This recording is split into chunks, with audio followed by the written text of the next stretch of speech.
Good morning, class. This is the continuation of Unit 1 Introduction of AI. What do you mean by agent? Intelligent agent. Agent को हम समझते हैं पहले कि क्या होता है agent. Agent can be viewed anything which perceives its environment through sensors and act upon the environment through actuators. मतलब एजेंट क्या होता है कि कोई भी चीज़ वो पहले परसीव करता है एनवायरनमेंट से with the help of some sensors, और उसके बाद फिर उस पर एक्शन परफॉर्म करता है विद द हेल्प ऑफ एक्यूटेटर्स. तो अब जैसे suppose that let's say sensors मतलब कोई कैमरा है, सेंसर्स कोई, अगर मैं ह्यूमन की बात करूँ तो आइज़ है, और एक्यूटेटर्स का मतलब हुआ कि वो जो एक्शन परफॉर्म करना है. जैसे सपोज करिए अगर इंसान है एक एजेंट, तो वो with the help of by tongue या फिर बाय हैंड्स वो क्या करेगा, एक्यूटेटर की हेल्प से एक्शंस प्रोवाइड करेगा. तो इसी तरह से इंटेलिजेंट एजेंट में जैसे कोई रोबोट है तो रोबोट में उसकी आर्म हो गई, एक्शन एक्यूटेटर्स, और सेंसर्स में उसका जो सेंस करने के लिए कैमरा लगा हुआ है वो उसका सेंसर हो गया. तो इसी तरह से आर्टिफिशियल इंटेलिजेंस में भी an intelligent agent refers to an autonomous entity which acts directing its activity towards achieving goals upon environment using observation through sensors and consequent actuators. मतलब हमने क्या करा, एनवायरनमेंट से कोई चीज़ रिसीव करी, परसीव करी, और उसके बाद उसको एक्यूटेटर की हेल्प से क्या करा, एक्शन परफॉर्म करा. अब इसमें चार चीज़ें होती हैं. एक आपका एनवायरनमेंट में परसीव करना पहला रूल होता है, फिर उसके बाद डिसीजन लेना, उस ऑब्जर्वेशन के बाद डिसीजन लेना दूसरा रूल होता है, तीसरा रूल होता है कि डिसीजन को किसी रिजल्ट तक पहुंचाना किसी एक्शन की हेल्प से, फिर फोर्थ रूल होता है कि कोई भी एआई एजेंट जो होता है वो अपना रैशनल एक्शन प्रोवाइड करे. स्ट्रक्चर में देखिए सेम जो मैंने अभी बोला, एनवायरनमेंट से परसीव किया with the help of sensor. Effector मतलब कि हमने कोई चीज़ करी, काम करी, मतलब उसका ऑब्जर्वेशन किया और उसके बाद फिर हम उसमें एक्शन परफॉर्म करते हैं. तो देखिए पी है, ई है, ए है और एस है. ठीक है. Structure of an AI agent. Structure of an AI agent जो मिलकर बनता है that is agent equals to architecture plus agent program. Architecture का मतलब हुआ कि वो एक ऐसी मशीनरी जहाँ पे एआई एजेंट काम कर रहा है या एग्जीक्यूट कर रहा है. एजेंट फंक्शन मतलब जहाँ पे हम एजेंट फंक्शन को मैप करते हैं टू परसीव एन एक्शन. मतलब एक मैपिंग किसके बीच में हो गई, एक पी के बीच में और एक ए के बीच में, मतलब एजेंट एक्शन के बीच में और एक आपका it is use to perception के बीच में. एजेंट प्रोग्राम क्या है, it is an implementation of agent function. जैसे हमारे पास कोई एजेंट फंक्शन है, उसका इम्प्लीमेंटेशन किया, उसका प्रोग्रामिंग करा, वो किसकी हेल्प से, एजेंट प्रोग्राम की हेल्प से. It also executes on the physical architecture of the product function F. Now P is representation. P का मतलब क्या, अभी जैसे मैंने डायग्राम में बताया था. देखिए एक होता है परसेप्शन, एक होता है फैक्टर्स, एक होता है एक्शन. ठीक है. तो उसी तरह से पीज़ एक एनवायरनमेंट, एक पीज़ रिप्रेजेंटेशन मतलब एक ऐसा मॉडल जिस पे हम एआई एजेंट वर्क करते हैं.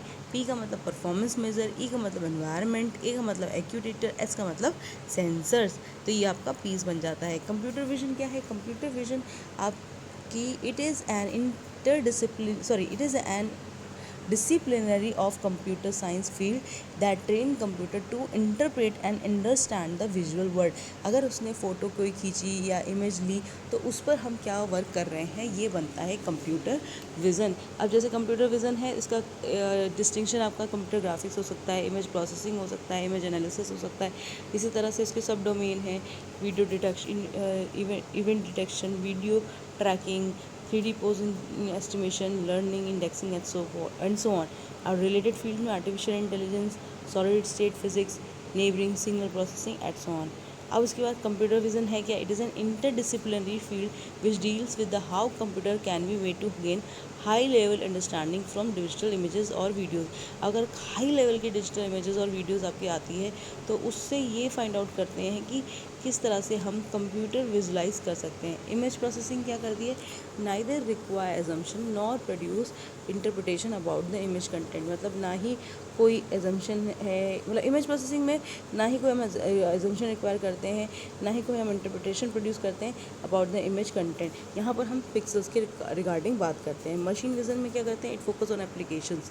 ये होता है विजन बेस्ड इंस्पेक्शन. मतलब जैसे विजन बेस्ड रोबोट, जैसे सपोज दैट रोबोट्स है तो उसकी आइज़ एक कैमरा बन गया, अब कैमरा से वो रिसीव कर रहा है, परसीव कर रहा है, तो वो आपको मशीन विजन हो गया। इमेजिंग मतलब कि it focus on process of producing images, but sometimes it also deals with the processing and analysis of images. Let's say imaging का मतलब हो गया कि हम इमेजेस पर एनालिसिस कर रहे हैं। लेट्स से यहाँ पे एग्जांपल है ऑब्जेक्ट रिकॉग्निशन। ऑब्जेक्ट रिकॉग्निशन का मतलब है जैसे सपोज दैट मैंने कहा कार आइडेंटिफाई करो, आइडेंटिफाई द कार। तो आप देखोगे AKTU में आप देखोगे कि you have lots of queries and you have to identify the cars, traffic lights and so on. तो वो क्या है, ऑब्जेक्ट आइडेंटिफिकेशन बेसिकली है। ऑप्टिकल कैरेक्टर रिकॉग्निशन, आपका डेबिट कार्ड है, क्रेडिट कार्ड है, तो उसके नीचे नंबर्स। और मशीन विजन का मतलब है कि with the help of some camera, और वो भी कैमरा जो ऐसा नहीं, वो जो सिंपल छोटी छोटी सी जो आपकी पिक्सल्स है उनकी इन्फॉर्मेशन को गेन करता है। मेडिकल इमेजिंग, जैसे आपने अल्ट्रासाउंड कराया तो वहाँ पे आपकी अल्ट्रासाउंड की हेल्प से वो जो देख रहा है, परसीव कर रहा है, इन्फॉर्मेशन प्रोवाइड करा रहा है। इसी तरह से पिक्सल्स मेमोरी में कैसे सेव होती है, ग्रे स्केल इमेजेस है, उसको अपने 8 बिट नंबर में रिप्रेजेंट किया तो वो 0 से 255 के बीच में रिप्रेजेंट कर दिया, तो ये तो ग्रे स्केल इमेज हो गई। लेकिन कोई RGB इमेज है तो RGB इमेज का रेड होगा, ग्रीन होगा, ब्लू होगा, तो वो उसको इस हिसाब से बता देता है, रेड ग्रीन ब्लू के हिसाब से। प्रोसेसिंग स्टेप्स जो OCR की क्या होते हैं, प्रोसेसिंग स्टेप्स OCR का मतलब है कि लेट से हमने सबसे पहले इमेज कैप्चर करी, वैल्यू 1 2 3 यूनिट यूरो, फिर उसने इमेज पे प्री प्रोसेसिंग का ही वैल्यू अलग किया, 123 को अलग किया, यूनिट को अलग किया, यूरो मतलब उसने कैरेक्ट जो टेक्स्ट है उसको फाउंड किया। अब टेक्स्ट डिटेक्शन हुआ, फिर कैरेक्टर सेगमेंटेशन हुआ नीचे वाले में, और फिर उसके बाद कैरेक्टर रिकॉग्निशन। देखिए जब उसने टेक्स्ट डिटेक्शन किया तो उसने वैल्यू को अलग किया, 123 को अलग किया, यूनिट को अलग किया, यूरो को अलग किया। अब सेगमेंटेशन करना था तो वैल्यू को अलग किया, 123 को अलग किया, यूनिट को अलग किया और यूरो को अलग किया। अब उसके बाद कैरेक्टर रिकॉग्नाइजेशन, अब मतलब वैल्यू में V पता करेगा, A पता करेगा, L पता करेगा, U पता करेगा, E पता करेगा 123 में 1 पता करेगा, 2 3 एंड सो ऑन, इसी तरह से। अब उसके बाद है machine learning process. Machine learning process में देखिए हमने सबसे पहले प्रिपेयर किया डेटा कि कैपिटल A जो आपका है बोल्ड वाला वो भी A है, स्मॉल जो बिना बोल्ड के है वो भी A है, और जो इटैलिक में है वो भी A है। अब क्वेश्चन उसने कहा कि जो A है, एक सिंपल वाला नीचे देखिएगा, वो क्वेश्चन है A इज़ क्वेश्चन मार्क। तो क्या करेगा, सबसे पहले ट्रेनिंग करेगा, ट्रेन मॉडल बनाएगा, इन्फिनेंस मतलब प्रेडिक्शन करेगा कि A कैपिटल A जो है, सिंपल कैपिटल A आपने लिखा है वो क्या है, तो वो कहेगा कैपिटल A आपका कैपिटल A ही है विद 87% प्रोबेबिलिटी। अब उसके बाद है future development, more machine learning, automatic testing, tester, AT robotic process automation. Robotic process automation के बारे में आप पढ़ोगे। Thank you class.